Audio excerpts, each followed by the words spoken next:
when we get our first digital camera and we look at all the dials and little wheels and what have you on it, it can be very confusing, and there's a tendency to leave it in automatic and just blast away. But those command dials and control dials can do a lot for us and do a lot for our creativity. So let's take a look at what they'll actually do.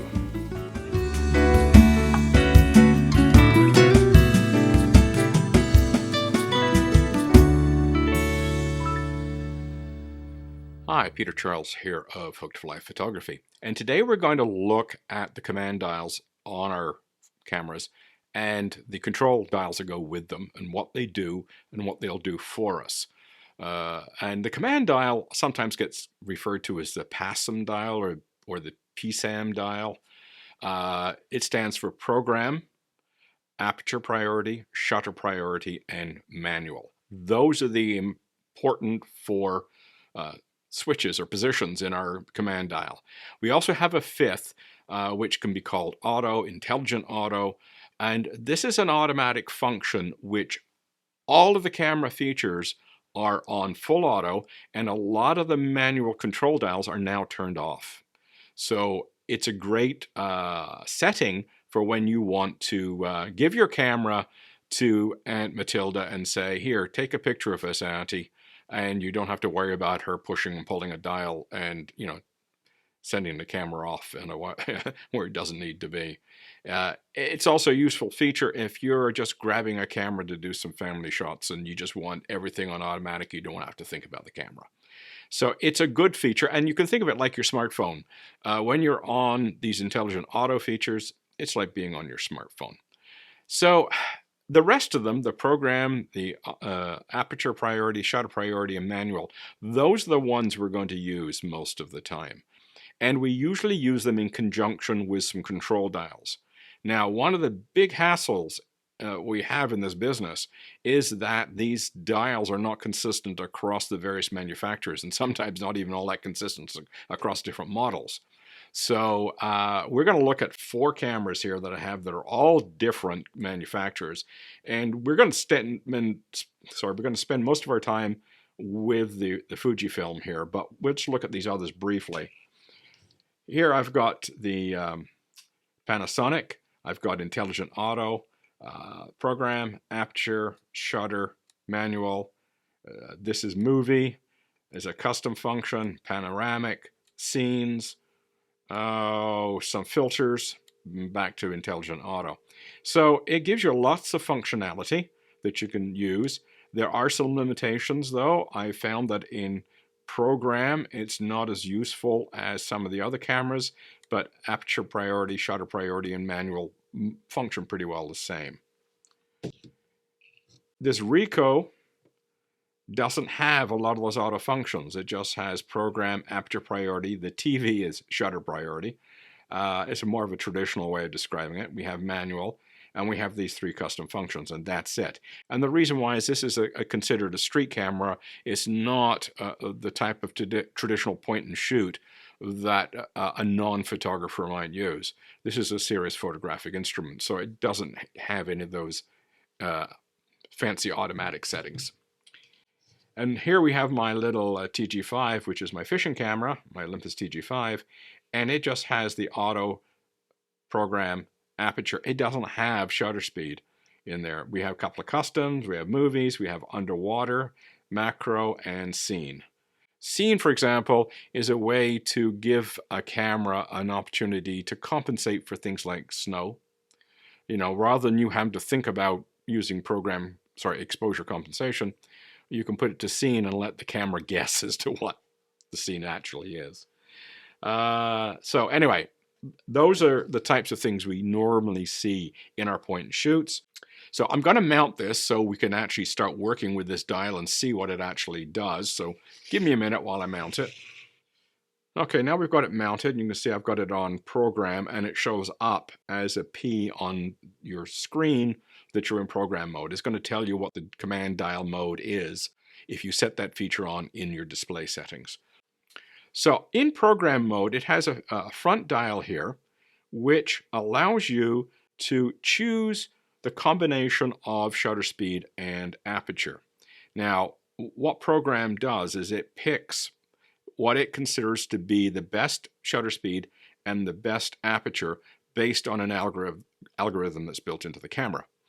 So if you change exposure by moving around and pointing the camera at something different, it could modify both of these. So it's going up or down in order to keep the exposure at 0 on this scale.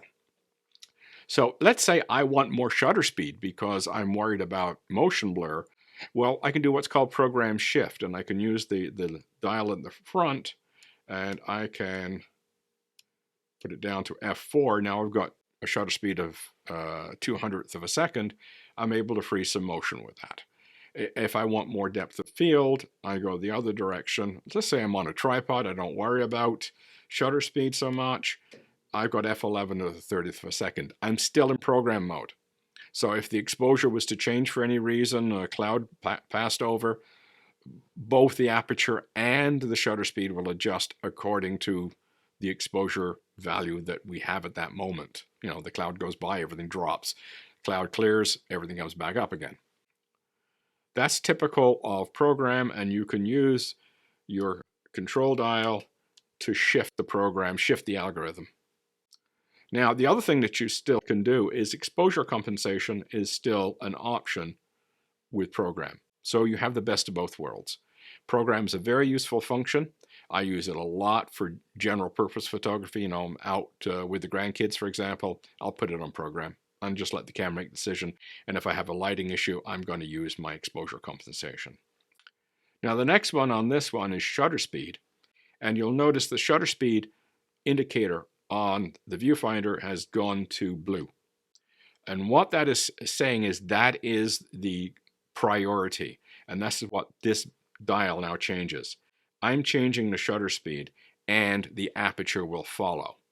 So as I change the shutter speed and I'm slowing the shutter speed down, the aperture is keeping pace with that. If I go the other direction and move my shutter speed fast, and now notice my aperture's gone red, it means it's gone out of range. This is an f4 lens. It can't go more wide open than f4. So when you get beyond f4, you get a red indicator saying, you're gone past your limit. So once I get to 160, 180, 200, I'm not too bad.